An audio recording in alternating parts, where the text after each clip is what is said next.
have a bin where we're doing like, the clothes to turn into for the homeless or whatever. So yeah, it's, it's just so much to be done. But like Sister Duke has said, a lot of our churches are small.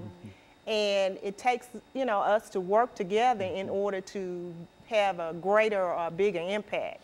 So we have decided to do that, and it has really been very, beneficial. So this organization is having a real, can have a greater impact in terms of helping to alleviate some of the suffering and homelessness and some of those other issues that we generally have within our community. Is that what we're saying? Well, absolutely, Dr. Haney.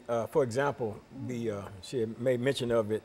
They did a program, outreach, I guess you would call it, program, a fundraising program for a local ministry around here, a local program here called Renewal House.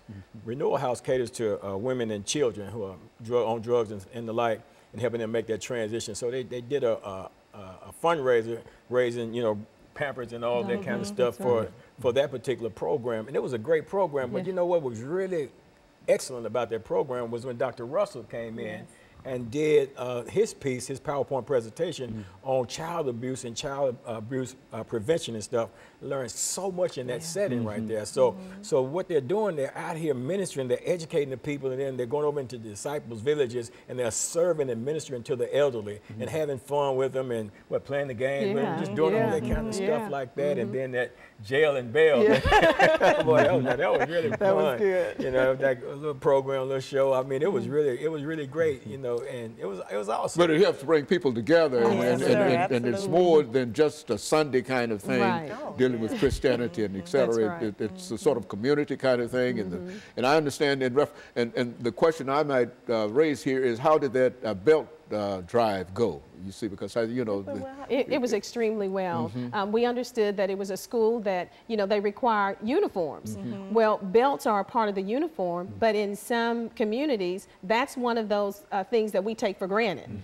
The children they were in high-risk areas, and they needed belts. So the first ladies came together, and we collected belts, and then we provided them to one of the churches that we partner with, and then that church supplied the belts to the school that was in need. So whenever we find out that there's a need, we know that we're in a position to try to address that need. And we do that, and we just, we serve. Just blessed by doing it. That's blessed by being able to do it. Now, we've got about 3 minutes before the end of this show for today, and what I'd like for you to do now is to think of some of the things that you thought that you'd like to say before you got here this day, and this will be your opportunity. Ms. Russell, what are some of the things that you thought, in view of the fact that you'd have the ear of a large audience this morning, what are some of the things that you thought that you'd like to leave with this audience this morning? Then Ms. Duke will give us some statements, and Pastor Walker will give us some statements in reference to what the two of you have talked about,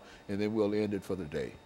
Well, I guess basically what I would like to do, or for the audience to know, that so many times we are misunderstood as a first lady and minister's wife. And in my particular case, I'm here to serve. Again, like I said, I believe that is my purpose. It's not like I want to be served, I want to serve. God said that we should serve. We should be servants. And that basically is what I'm all about. I love serving. I love being a help to the community or to anyone in need. So that's what I would like for them to know. Some final statements, Ms. Duke. Well, I just, I thank God for the opportunity to even have been a recipient of the vision to start But God Ministry. One of the things that I say is, it's bigger than me.